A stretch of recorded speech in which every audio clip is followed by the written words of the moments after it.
Seigneur, ta parole est grande, elle demeure à jamais.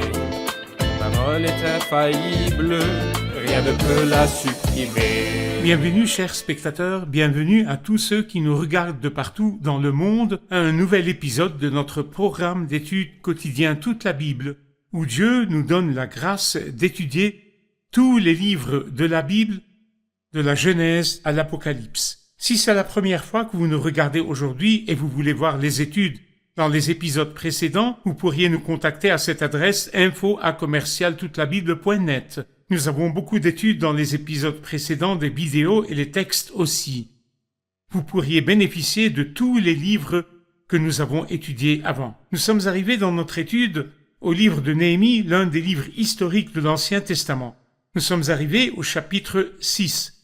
Je voudrais au début de l'épisode accueillir mes invités au studio, les serviteurs du Seigneur qui nous honorent au studio. Frère Nahamia Nathan, bienvenue. Merci beaucoup. Frère Isaac Elia, bienvenue. Merci beaucoup. Nous accueillons aussi nos invités qui sont avec nous au studio. Frère Isaac, s'il vous plaît, donnez-nous un petit résumé du chapitre 5, le chapitre précédent. Résumez-le donc en 2 ou 3 phrases pour que nos spectateurs bien-aimés qui l'ont manqué sachent ce que nous avons dit. Le chapitre 5 se caractérise par l'apparition de problèmes internes parmi le peuple, et il y a eu un cri parce que les riches parmi le peuple ont abusé de leurs pauvres frères, ils prêtaient avec intérêt, et ceci a causé parmi les pauvres frères dans le groupe qui est retourné de l'exil, ont perdu leurs vignes et leurs champs, et ils ont même perdu leurs fils et leurs filles. Ceci a causé la colère de Néhémie. En fait, Néhémie est un homme respectable. Dans ce livre, depuis le début du premier chapitre, quand il a été rempli d'une tristesse sainte.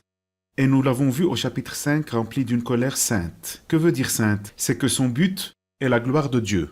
Il n'était pas triste pour lui-même ou pour sa propre dignité, mais il était en colère parce qu'il a vu que cette situation les couvrirait de honte devant les nations et couvrirait de honte le nom de Dieu. Et le nom de Dieu et du peuple lui était précieux, donc il s'est tenu fermement. Et il a été un modèle en tout point. Non seulement n'a-t-il rien pris de ce peuple, mais il a sacrifié financièrement et socialement quand il a sacrifié sa position.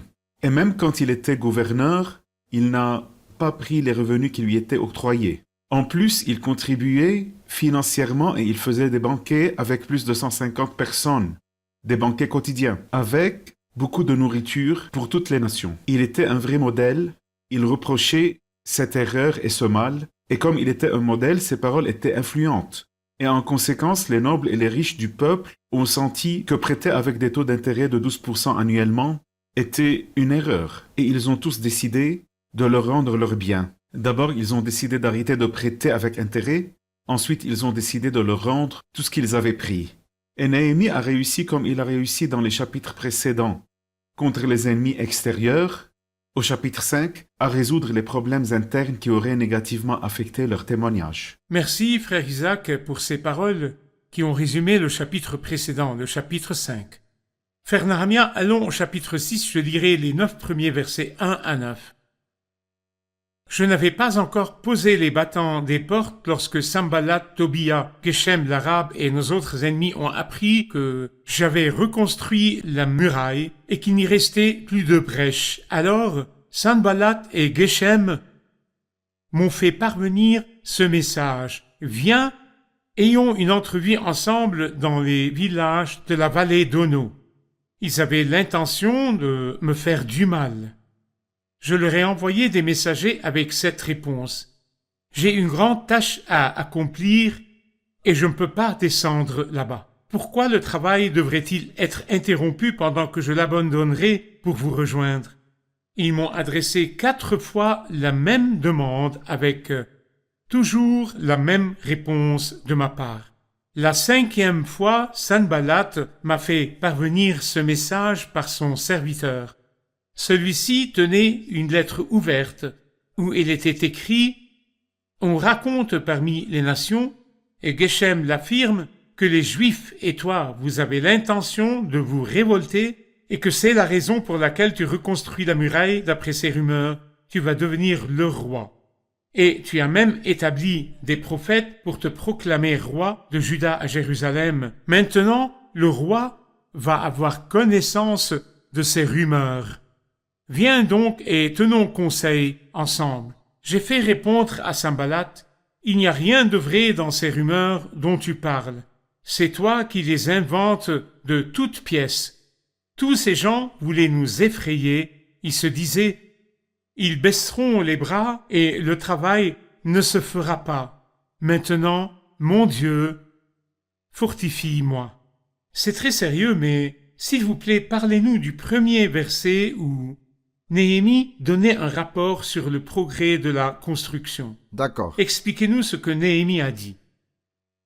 Concernant les ennemis et leur position, nous voyons que l'hostilité a augmenté du début du livre jusqu'à ce moment. Nous voyons que l'hostilité a augmenté quant au nombre des ennemis et les tactiques des ennemis. Concernant le nombre des ennemis, il y en avait deux d'abord. Sanballat le Horonite et Tobija le fonctionnaire ammonite. Peu après, Geshem l'Arabe les a rejoints. Et après, nous voyons les frères de Sanballat et l'armée de la Samarie.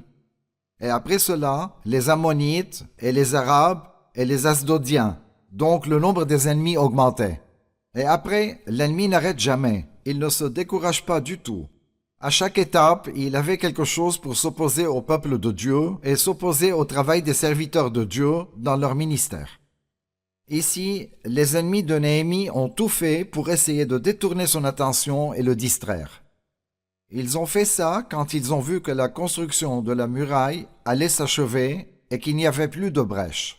D'après Néhémie, il a dit « Je n'avais pas encore posé les battants de la porte, donc la muraille était construite entièrement. Et les portes avaient été faites, mais il restait les battants de la porte. » Néhémie était très précis dans la description des étapes qu'ils avaient accomplies dans la construction. Frère Nahamia, la proportion des portes en comparaison avec la muraille, elle était Oui, très petite, donc il aurait pu dire qu'ils avaient fini la muraille et terminé le travail. n'est-ce pas? Mais la précision de Néhémie et son honnêteté dans la description l'ont fait dire qu'il a terminé la muraille, mais qu'il restait les battants. Quand le peuple parle des accomplissements spirituels, certains pourraient exagérer leur accomplissement, ils pourraient exagérer alors que d'autres parlent honnêtement. Parlez-nous de l'importance de ceci. En fait, c'est un grand piège, frère Ayad. Et nous tombons tous dedans quand nous parlons de l'œuvre dans laquelle le Seigneur nous utilise. En fait, nous ne sommes pas supposés parler du tout de cette œuvre, et même quand nous parlons, le but doit être de glorifier la grâce de Dieu et l'œuvre de Dieu, et pas de montrer notre bravoure ou le courage que nous avons. Néhémie était ce genre d'homme, un homme honnête dans ses rapports, et il était très précis aussi dans tout ce qu'il disait. Nous ferons une pause et nous reviendrons pour prendre une question de nos invités. Chers spectateurs, nous nous reverrons après la pause. Restez branchés. Nous lisons dans Néhémie 6.5 « La 5e fois, Sanballat m'a fait parvenir ce message par son serviteur. Celui-ci tenait une lettre ouverte. Ceci veut dire une lettre non scellée.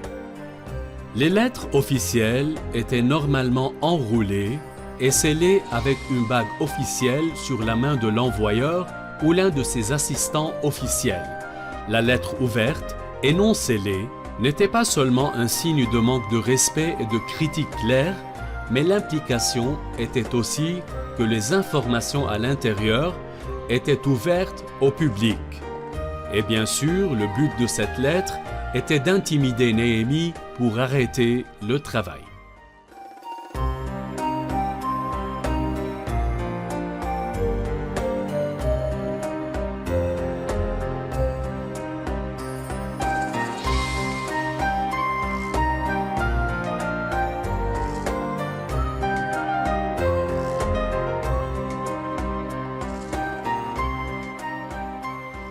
Dans le verset 3, Néhémie a refusé d'aller rencontrer ses ennemis bien que c'était une chance pour lui de négocier et de trouver une solution pacifique pour éviter la guerre et Pourquoi le sang. a-t-il refusé de venir à eux? N'était-ce pas une opportunité de négocier et de gagner du terrain?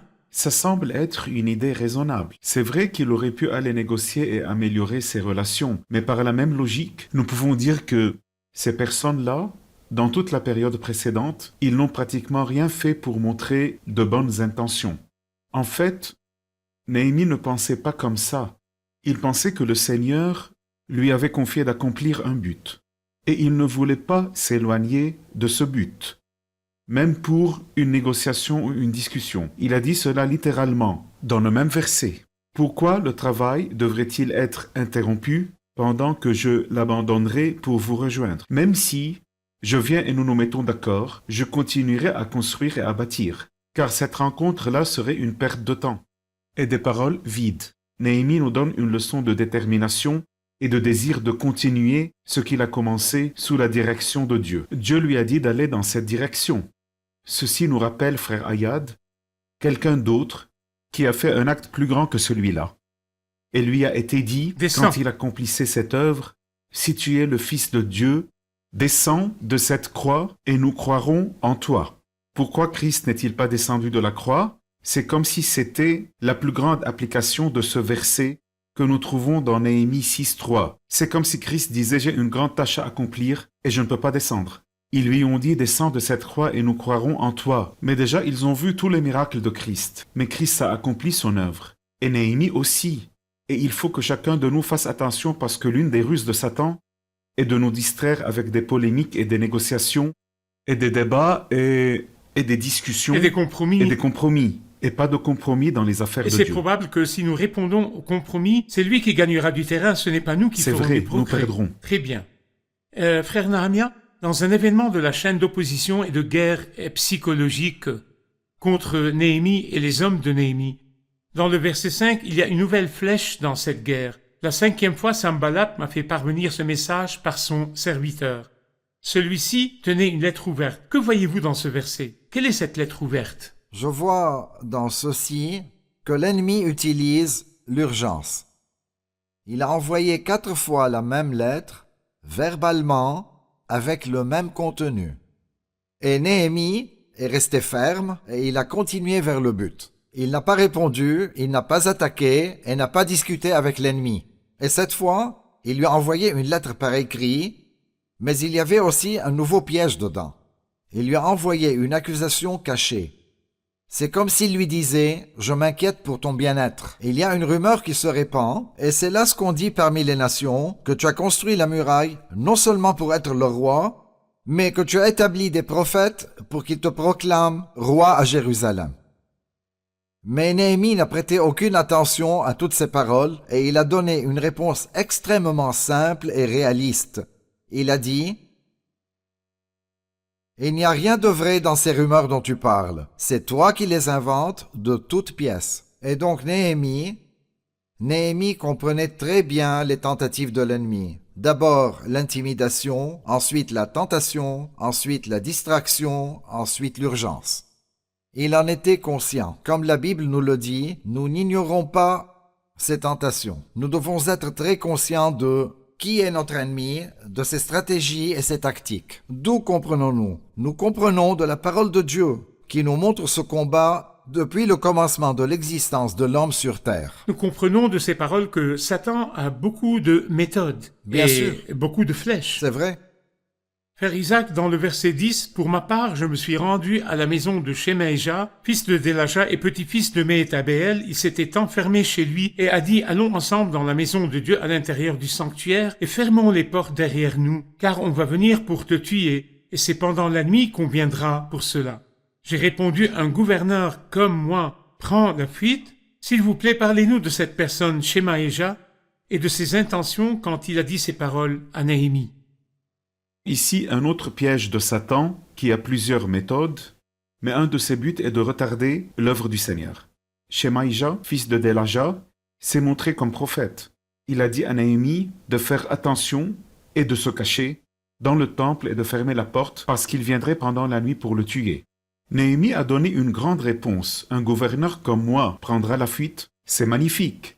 Quand un homme prend, comme cet homme, quand un frère prend quelque chose du Seigneur et l'accomplit, il faut que rien ne lui fasse peur. Rien ne devrait le faire se détourner ou fuir. Nous devons fuir le mal et non fuir de nos responsabilités. Fuir le péché, pas fuir le ministère. Un gouverneur comme moi prendre la fuite. Du reste, comment un laïc tel que moi pourrait-il entrer dans le sanctuaire et rester en vie? En fait, la vérité sur cet homme a été révélée juste après cela. Il a discerné. Verset 12, « J'ai discerné par là que ce n'était pas Mais- Dieu qui l'avait envoyé, mais qu'il prononçait cette prophétie sur moi. » Donc qui l'a envoyé? Parce que Sanballat et Tobija l'avaient soudoyé.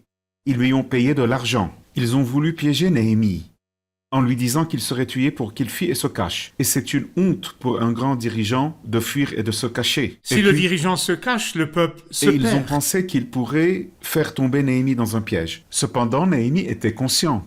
Et le Seigneur l'a gardé de tomber dans ce piège. Ils ont été pris dans leur piège. Il a été exposé et leurs plans ont été révélés. Il l'avait soudoyé pour que Néhémie se cache et alors quand il serait caché, ça aurait été une honte pour lui. Et Néhémie n'est pas tombé dans le piège. Que Dieu nous garde de tomber dans un piège de gens qui disent des paroles et déclarent qu'elles viennent de Dieu alors que la vérité est que Dieu n'a rien dit. Donc l'utilisation de choses spirituelles comme stratégie de guerre, il lui a dit de se cacher dans la maison de Dieu, dans le temple. Donc je voudrais savoir combien pourrait-il utiliser les choses spirituelles ou les affaires spirituelles comme méthode de guerre spirituelle. Et donc, Quelqu'un pourrait m'offrir quelque chose qui paraît servir le Seigneur ou glorifier le Seigneur, mais c'est possible que ce ne soit pas le cas. Ça pourrait accomplir le but de c'est vrai, l'ennemi. il y a beaucoup de choses comme ça. C'est très possible qu'une personne n'utilise pas donc les choses saintes comme il faut. Et le mésusage de la religion est quelque chose de commun et qu'il est partout dans le monde. Mais quand nous utilisons la vraie religion ou le bon enseignement, et nous disons que c'est ce que le Seigneur veut, mais si nous avons d'autres buts, si la personne ne tient pas sur une terre solide, elle pourrait croire cela. La Bible nous dit de ne pas être pris par les courants, nous tenir sur la terre solide, pour que l'ennemi ne puisse pas nous tromper, pour accomplir les buts d'autres personnes, et ne pas glorifier le Seigneur et mener à la bénédiction. Parfois, Satan pousse les gens au ministère, Oui. alors qu'ils ne sont pas appelés par Dieu pour faire cela, mais ils accomplissent le but de Satan. C'est de gonfler l'écho de cette personne et ce n'est pas de Et Dieu si du nous tout sommes en vérité. inconscients et nous ne faisons pas attention, nous pouvons dériver dans cette direction. Il faut que nous discernions si la source de toute chose est Dieu ou non. C'est vrai. Les paroles de Néhémie, un gouverneur comme moi prendre la fuite, ça nous rappelle une accusation contre Christ lui-même qui dit « Qui vous a dit que le Christ voulait aller sur la croix ?» Christ essayait d'éviter la croix autant que possible. Rappelez-vous dans le jardin. Dans le jardin, Christ a fait 3 lignes de défense. Il a placé 8 de ses disciples devant, ensuite 3 comme seconde ligne de défense, et il était derrière eux pour que, si les 8 sont vaincus, la 2e ligne de défense reste. Et si les 3 sont vaincus, il a une chance de fuir. Et je me demande de qui il parle. Est-ce qu'il parle de Christ, qui a déclaré qu'il est venu pour cette heure-là? Je suis venu. Venu. Et il a dit tellement de choses sur le fait qu'il est venu spécialement pour racheter. Il nous a dit, en effet, le Fils de l'homme est venu non pour être servi, mais pour servir, et donner sa vie en rançon pour beaucoup. Et il a dit, si le grain de blé tombé en terre ne meurt pas, il reste seul. Mais s'il meurt, il porte beaucoup de fruits. Quand ils sont allés arrêter Christ, il a dit, si donc c'est moi que vous cherchez, laissez partir ceci. Aussi, est-ce qu'ils sont rentrés dans le jardin pour le capturer ou est-ce qu'il est allé vers eux? Exactement. Est-ce qu'ils lui ont demandé ou est-ce qu'il a demandé? Qui cherchez-vous? Il leur a dit, qui cherchez-vous? Et quand il leur a dit, je suis, qu'est-il arrivé? Ils sont tombés par terre. Si Christ voulait éviter la croix, Il aurait pu fuir. il aurait trouvé une opportunité de fuir. Mais c'était pour cette heure qu'il est venu. Et comme nous l'a dit frère Isaac, il accomplissait une grande œuvre C'est sur vrai, la c'est croix. vrai. Nous ferons une pause et nous reviendrons avec une question de nos invités. Chers spectateurs, nous nous reverrons après la pause. Restez branchés.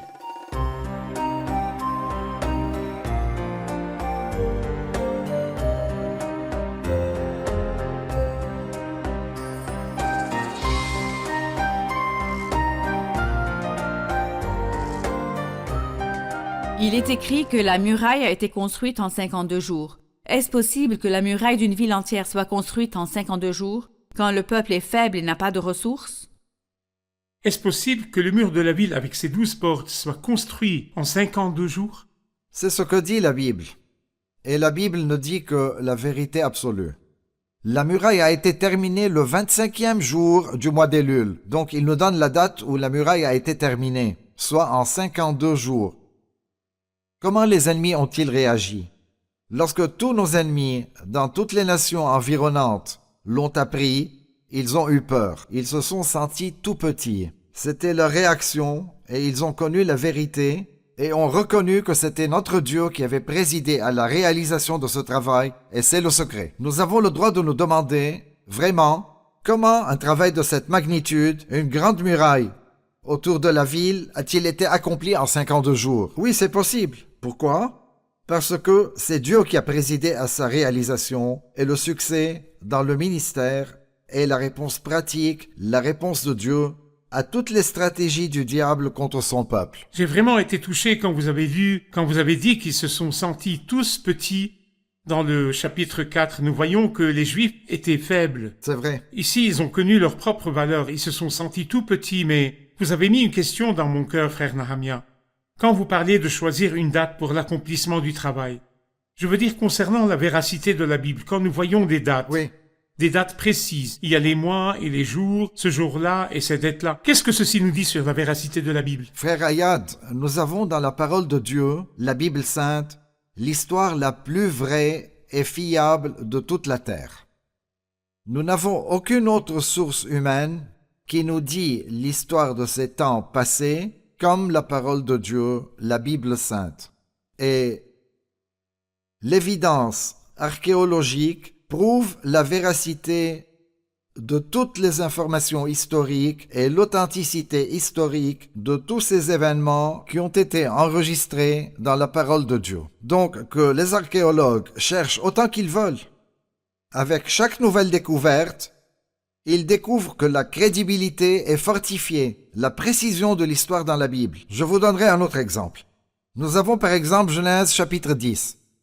Genèse 10 nous parle de la distribution des peuples sur la face de la terre. Aujourd'hui, toute nation peut connaître son origine, qu'elle soit de Sem, Cham ou Japhet. Il faut revenir à Genèse 10. Il n'y a pas de ressources historiques excepté la parole de Dieu. Aucun livre sur la face de la terre parle de l'origine des peuples, excepté la Bible. C'est vrai. Très bien. Et considérons que la Bible n'est pas à l'origine un livre historique, Oui, mais l'histoire... elle montre l'histoire avec beaucoup de Par précision. exemple, si je trouve un livre, par exemple, c'est un exemple, qui me dit que Néhémie, qui est le sujet du livre de Néhémie, et dit par exemple qu'il est le fils d'Isaac.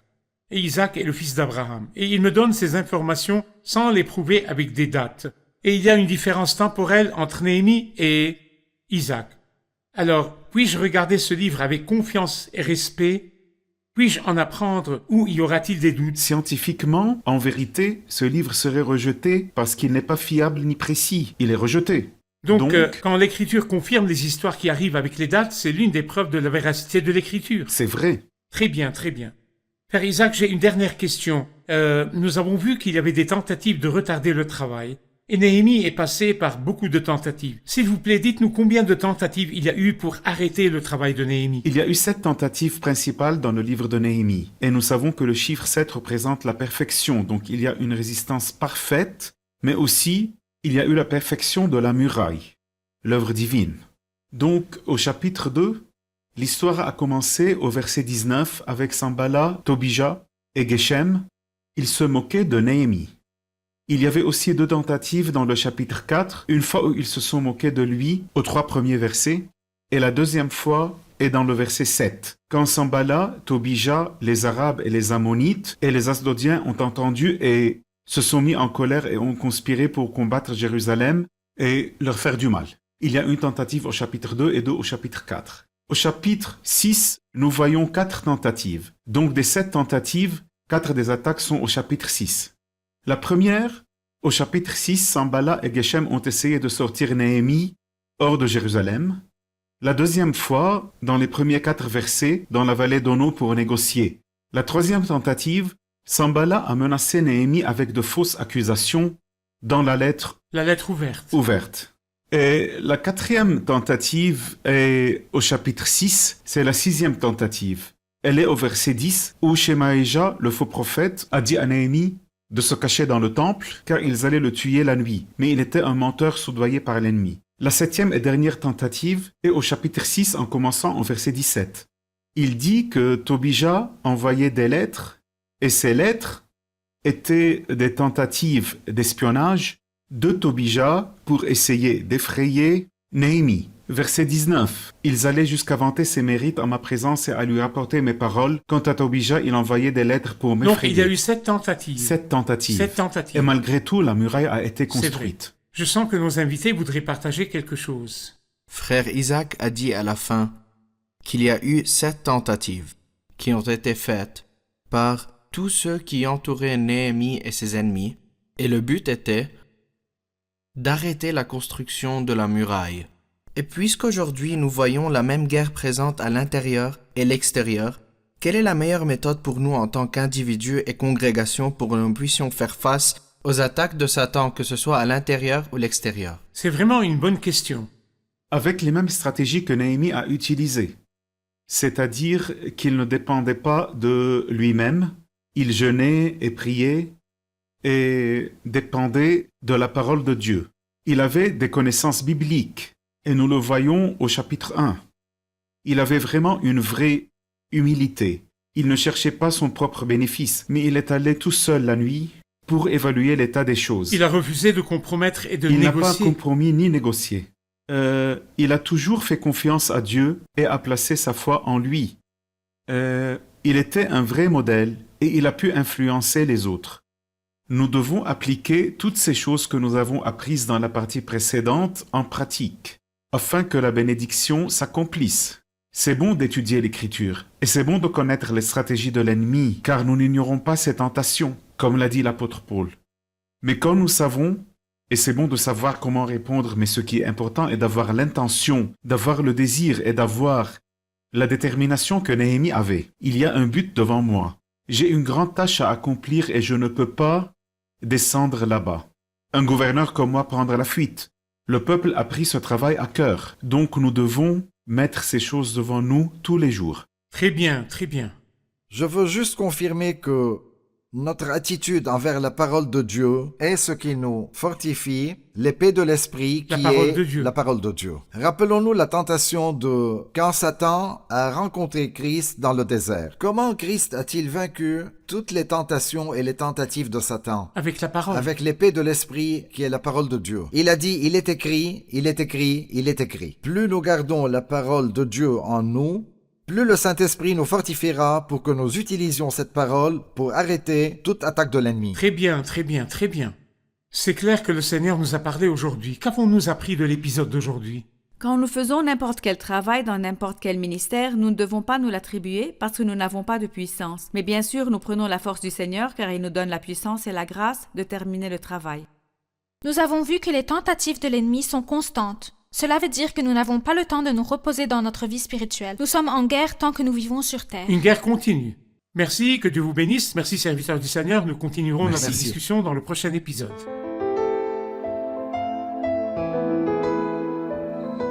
Seigneur, ta parole est grande, elle demeure à jamais.